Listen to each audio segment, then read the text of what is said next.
अभी जो आपके जितने दिन बचे हैं मनुष्य जीवन के, ये प्राय प्रश्न बना रहता है, मुझसे पाप हो गए, क्या क्षमा कर देंगे भगवान? तो ध्यान से सुनिए, मनुष्य जीवन में अभी जो आपके दिन बचे हैं, यदि उन दिनों का ज्ञान पूर्वक सदुपयोग करें, अर्थात नाम जप करते हुए पूर्व में जो पाप किए पुनः ना होने पावे, तो मैं तुम्हें वचन देता हूं कि तुम्हारे सारे पाप मेरे प्रभु क्षमा कर देंगे, तुम्हें कोई भी पाप का दंड नहीं भोगना पड़ेगा। जितनी श्वासें अब बची हैं, जितना जीवन बचा है, अब ज्ञान पूर्वक व्यतीत कीजिए, कोई पाप कर्म जो पीछे हुए पुनः मत कीजिए और नाम जप कीजिए, सारे पाप आपके प्रभु क्षमा कर देंगे। गीता जी, सर्वधर्मान परित्यज्य मामेकम शरणम ब्रज अहम त्वाम सर्व पापेभ्यो मोक्षयिष्यामि मा शुचा, श्री भगवान के वचन है। जो आंतरिक काम क्रोधादि रोग हैं, इनको नष्ट करने के लिए 5 औषधियां हैं। जैसे पेट खराब हो जाए तो पंचसकार चूर्ण की आवश्यकता होती है, ऐसे ही हमारा विचार खराब हो गया है, दिमाग खराब हो गया है। सत्य वस्तु को भूलकर असत्य में रमण करना पागलों का कार्य है। वो सत्य मार्ग के पथिकों को पागल समझते हैं और सत्य मार्ग के पथिक उनको समझ रहे हैं कि इतना कीमती जीवन तुम व्यर्थ में नष्ट कर रहे हो, और वो समझ रहे हैं मानव जीवन को एक ऐसे बर्बाद कर रहे हैं, ना कोई भोग भोग रहे हैं, ना कोई धन संचय कर रहे हैं, इनका जीवन ही बर्बाद हो रहा है। वो नहीं समझ पाते। ये 5 हैं जो तुम्हारे आंतरिक भवरोग को नष्ट कर देंगे, पाप जो हो रहा है उस पाप की प्रवृत्ति का नाश कर देंगे। 5, पहला सत्संग। सत्संग, अगर भगवान की कृपा हुई है तभी सत्संग प्राप्त होता है। प्रथम भगति संतन कर संगा, दूसरी रति मम कथा प्रसंगा। सबसे पहली कृपा भगवान की होती है कि सत्संग प्राप्त होता है। अहो भाग्य रोज सत्संग प्राप्त हो, अहो भाग्य। जिस दिन होता कि आज पूज्य श्री मथुरादास जी कथा करने नहीं आएंगे, उनका स्वास्थ्य खराब है, या आज उनकी निर्जला एकादशी है, उस दिन ऐसा लगता है जैसे वज्रपात हो गया हो कि आज महापुरुषों के चरित्र सुनने को नहीं मिलेंगे। जो महापुरुषों से सत्संग प्राप्त, वो फिर और जैसे रबड़ी पाने के बाद गुड़ का सीढ़ा चाटने की इच्छा नहीं होगी। यद्यपि वो भी मीठा होता है, वो भी पवित्र गन्ने के रस से बनता है, पर नहीं, जो रसमलाई पा चुके हैं ना, उनको फिर गुड़ का स्वाद नहीं आएगा। ऐसे ही जो सच्चिदानंद में डूबे हुए महापुरुषों के वचनों को श्रवणेंद्रिय से पान कर लिए ना, फिर वो केवल शाब्दिक प्रवचन में उसका श्रवणेंद्रिय स्वाद नहीं ले पाएगी। उसको चाहिए अनुभवी, क्योंकि उतने गरु वचन सुन लिए तो अब फिर और नहीं। अगर भगवत प्राप्त महापुरुष का सत्संग सुन लिया तो इन कानों की इतनी गरु स्थिति हो जाएगी कि वो हल्का शब्द सुन ही नहीं सकते, वो खुद अपने आप उनको लगने बंद करो यार। वो कान इतने बड़े व्यसनी हो चुके हैं भगवदानंद के कि बिना भगवदानंद प्राप्त हुए महापुरुष के वचन उसे अच्छे ही नहीं लगेंगे। जब द्रवय दीन दयालु राघव तो साधु संगति पाइए। पहला है आंतरिक रोगों के नाश करने का उपाय सत्संग। जिसे सत्संग मिल गया तो बड़ी भारी विजय प्राप्त करने का अवसर मिल गया। रोज सत्संग में असत विकारों के प्रति हे भाव और भगवान की प्राप्ति के लिए उत्साह पैदा होता है, रोज जो सत्संग सुनते हैं। दूसरा, पहला सत्संग, दूसरा स्वाध्याय।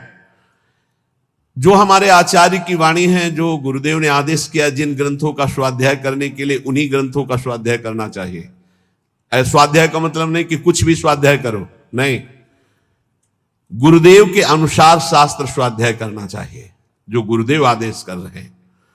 जो आचार्य वाणी है, जो हमारी उपासना में हमको पुष्ट कर सकते हैं, वही स्वाध्याय करना चाहिए।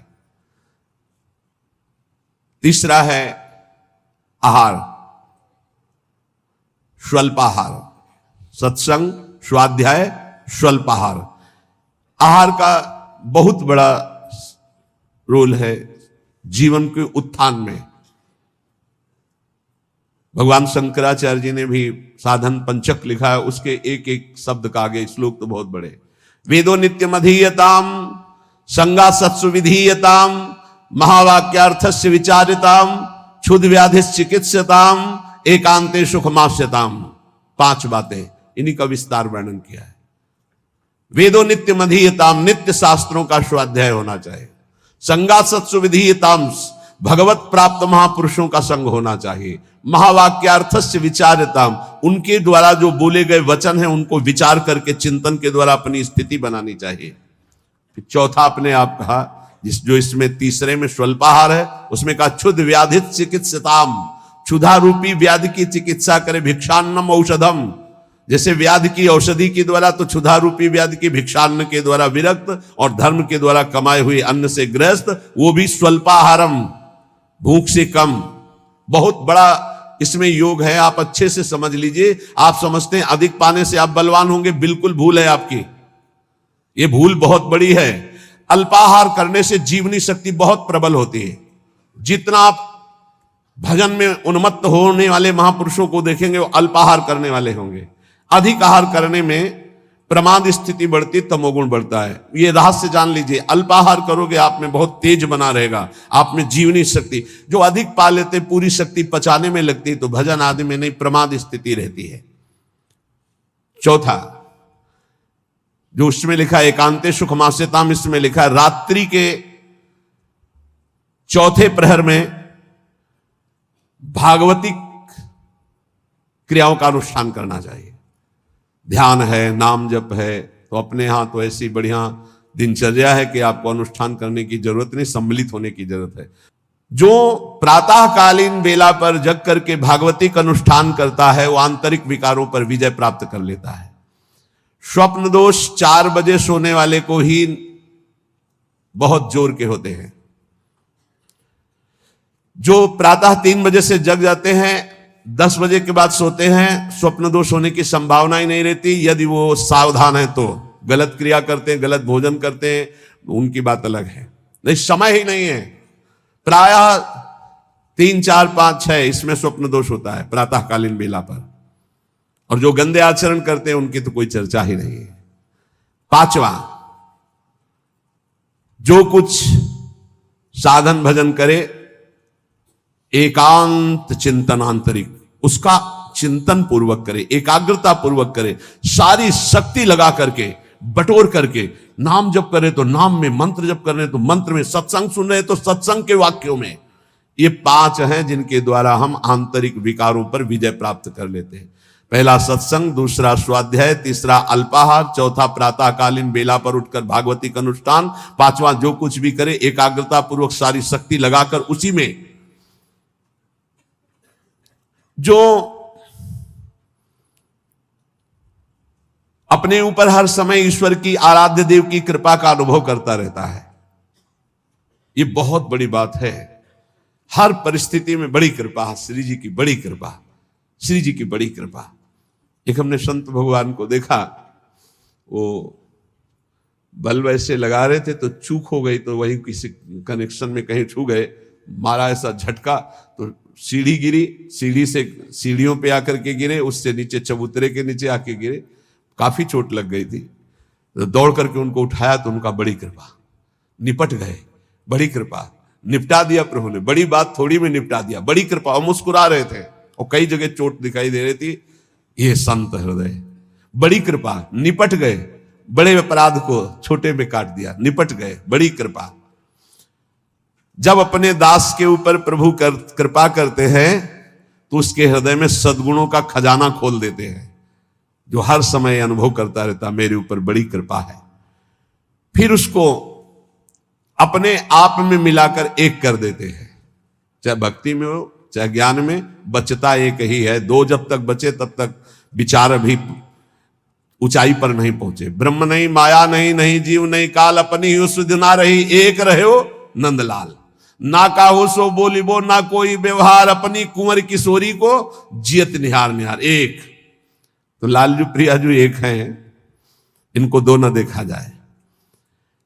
जो हर समय अपने इष्ट की कृपा का अनुभव करता रहता है तो इष्ट उसके हृदय में गुणों का खजाना खोल देता है और उसको अपने में मिला लेता है, एकता कर लेता है, अर्थात इष्टमय हो जाता है। तस्मित् तज्जने भेदा भावात्। अब उसकी दृष्टि बड़ी महिमामय गौरवमय हो जाती, जिधर दृष्टि जाती उधर परमात्मा तत्व का दर्शन करता है।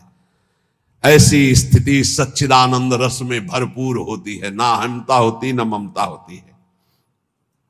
पर यह होता उन्हीं के ऊपर है। एक होते हैं जो केवल जीभ से नाम जप करते हो, जीभ से गुणानुवाद करते हैं, अंतःकरण विषय चिंतन करता रहता है। ध्यान देना, बहुत उत्तम बात वर्णन हो रही। पहली बात कही कि जो जीव हर समय उपासक के कृपा का अनुभव करता रहता, बड़ी कृपा बड़ी कृपा, दुख में भी सुख में बड़ी कृपा, उसके हृदय में गुणों का खजाना खोल देते हैं और उसको एकता में मिला लेते हैं, अपने में मिला लेते हैं भगवान। अब दूसरी बात कह रहे हैं कि उपासक कब एकता को प्राप्त होता है। बोले एक उपासक होता है, बहुत ध्यान से अपने को देखना किस डिग्री में हो आप। एक उपासक होता है जो जीव के द्वारा नाम जप करता है, जीव के द्वारा गुणों का गान करता है, पर हृदय में विषय चिंतन होता है। दूसरा उपासक होता है जो जीव के द्वारा नाम जप करता है, गुणानुवाद करता है, अंतःकरण भी उसी में जुड़ा हुआ होता है। यह विशेष कृपा पात्र होता है। और तीसरा उपासक होता है जो जीभ से नाम जप करता है, गुणानुवाद करता है, हृदय से जुड़ा रहता है और स्वयं लीला में डूबा रहता है। जो गाया, जो चिंतन किया, उसी में डूबा है। ये तीसरा, ये सर्वोपरि उपासक है। जो गाया वही चिंतन, जो चिंतन उसी में डूबा। एक गान कर रहा है लेकिन चिंतन विषय का हो रहा है, एक गान भी कर रहा है चिंतन भी कर रहा है, एक गान भी कर रहा है चिंतन भी कर रहा है, और डूबा भी उसी में है, सुध ही नहीं। यह है उत्तम अवस्था उपासक की। बहुत जोर की बात है, ऐसा ही होना चाहिए। जो जप कर रहे हैं, जो गान कर रहे हैं, उसी का चिंतन कर रहे हैं, उसी में डूब रहे हैं। पहला जो नाम जप कर रहा है, गुणगान कर रहा है, हृदय से विषय चिंतन कर रहा है, वो उसको इस लोक और परलोक के भोग परास्त कर देते हैं। बहुत सावधान, ऐसा उपासक भ्रष्ट होने में देर नहीं लगेगी। जिसका वाणी से गान हो रहा है और हृदय से भी चिंतन हो रहा है, उसको इस लोक और परलोक के भोग अच्छे नहीं लगते, पर परास्त करने की गुंजाइश है। लेकिन तीसरा जो मनन करके डूबा हुआ है, त्रिभुवन का भोग, सामर्थ्य नहीं कि उसको लुभायमान कर सके, भ्रष्ट कर सके। तीसरी बहुत ऊंची स्थिति है। जो गृहस्थी में रह करके अपने परिवार से हंसता है, बोलता है, व्यवहार करता है, खाता पीता चलता उठता बैठता है, पर ऐसे जैसे विदेश में आए हुए मेहमान। गृहस्थी में कैसे भगवत प्राप्त? बोले जो अपने परिवार के साथ हंसता है, खाता पीता बोलता व्यवहार करता है, बढ़िया सब वैसे ही, लेकिन वो ऐसे जैसे किसी मेहमान के यहां गया हो। उसको पता है रहना नहीं, देश बिराना है, ये भी छूटेंगे, शरीर भी छूटेगा, जाना है, मुझे प्रभु के पास जाना है। क्योंकि वो अपने परम प्रिय सखा प्रभु को हृदय में निरंतर चिंतन करते हुए ऊंची स्थिति को प्राप्त है कि मुझे भगवत प्राप्ति करनी है। ये सब केवल एक व्यवहार मात्र है। वो उस स्थिति में परिवार में रहता हुआ, संसार में रहता हुआ शायद ही कोई समझ पावे कि कितनी ऊंची कोटि का महात्मा है वो। गृहस्थ में रहते हुए, जो अपने परिवार में रहते हुए, प्रेम व्यवहार करते हुए, कमाते खाते हुए, हर समय भगवत स्मरण करते हुए ऐसे रहता है जैसे किसी मेहमान के यहाँ कि मुझे तो जाना है, न घर मेरा, न मकान मेरा, नई वस्तु मेरी, नाथ सकल संपदा तुम्हारी, मैं सेवक समेत सुत नारी, मुझे तो आप चाहिए।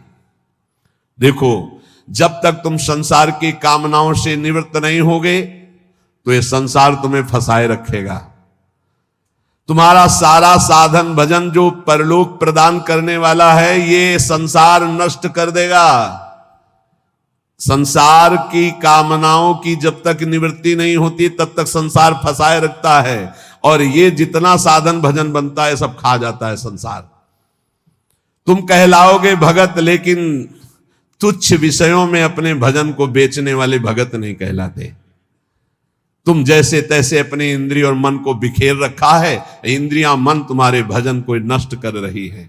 अत्यंत तुच्छ असत जड़ दुख रूप भोगों में वो मूर्ख अपने भजन को छीन कर देता है, भजन को बर्बाद कर देता है।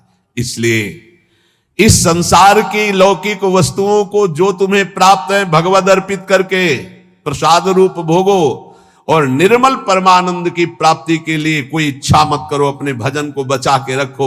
ये पदार्थ आदि तो भगवान अपने आप तुम्हारी व्यवस्था करेंगे, तुम भजन से भगवान की प्राप्ति की चाह करो। जो इस बात को स्वीकार कर लेते हैं उनके अंदर एक नई कामना जागृत होती कि कुछ लोग तो ये जान जाएं कि मैं भजन करता हूं। ये बहुत जोर की इच्छा होती है। हमें और कुछ भोग नहीं चाहिए, इतना तो है कि लोग ये हमारा सम्मान कह के करें कि बड़ा भजनानंदी है, बड़ा त्यागी है, बहुत अच्छा है, गृहस्थी में रहते हुए महात्मा है या विरक्ति होते हुए कितना बढ़िया महात्मा है। ये कान सुनने के लिए लालायित रहते हैं। लोग मेरी योग्यता को जाने कि मैं कितना अच्छा हूं, ऐसी इच्छा जो करता है तो इच्छा करते ही वो परम पद का अधिकार खो देता है। समझ लो, लोगों में जानकारी फैलाने की इच्छा मतलब संसार में सतबुद्धि, मतलब प्रतिष्ठा कीर्ति की चाह, मतलब भगवत प्राप्ति की योग्यता खो देना। ये तीन बातें बड़ी दुर्लभ हैं। निर्धनता में भी दूसरों की सेवा करने का, दान देने का उत्साह, एकांत में पापाचरण ना करने की दृढ़ भावना, ये बहुत कठिन बातें, बहुत कठिन बातें। निर्धनता में भी दान देने का, दूसरों की सेवा करने का उत्साह, एकांत में कभी पाप ना करने की दृढ़ भावना, और जिससे भय लगता है ऐसा कभी कोई वचन, आचरण, संकल्प मन में ही ना आने पावे। भय लगता है पाप कर्म से, पाप कर्म ही भय प्रदान करता है। तो पाप कर्म से कैसे निवृत्त हो, क्रम बाई क्रम वर्णन कर रहे हैं। तो जो पाखंडी लोग हैं इनका संग का त्याग कर दे। पाप निवृत्ति के लक्षण, पाप तुमसे बनेंगे ही नहीं। पाखंडी लोगों से दूर रहना, खुली बात कह रहे हैं। महापुरुषों के वचन, किसी से कोई लेना देना नहीं रहता, इसलिए मस्ती से बोलते हैं। पाखंड कहते हैं पाप के खंड को। पाप जो ऊपर से सदाचरण का वेश धारण किए हुए हैं और अंदर से पापाचरण करते हैं, बहुत ही लुभावना पाखंड होता है। लुभावना आप देख के समझ ही नहीं सकते। हमारी योग्यता ऐसी नहीं हो, हम अपनी योग्यता दिखाते हैं तो पाखंड एकदम भी कहा जाता है। इससे पाप की प्रवृत्ति होती है। पाखंड से बचे और पाखंडी लोगों से बचे, खुली बातें हैं। जो असत्य में भोग सुख प्राप्त करना चाहता है वो पाप किए बिना रह नहीं सकता। ऐसे पाप का आचरण करने वालों का संग बिल्कुल नहीं करना चाहिए। अहंकार पापों की रति प्रदान करता है, इसलिए अहंकारी का संग नहीं करना चाहिए, अहंकार का संग नहीं करना चाहिए। पाखंड नहीं धारण करना चाहिए, पाखंडियों का संग नहीं करना चाहिए। असत्य के भोग की लालसा पाप करवाती है और असत्य के भोगों में रत पापियों का संग नहीं करना चाहिए। अहंकार ही भोगों में रत कराता है, इसलिए अहंकार नहीं अंदर आने देना चाहिए और अहंकारियों का संग नहीं करना चाहिए।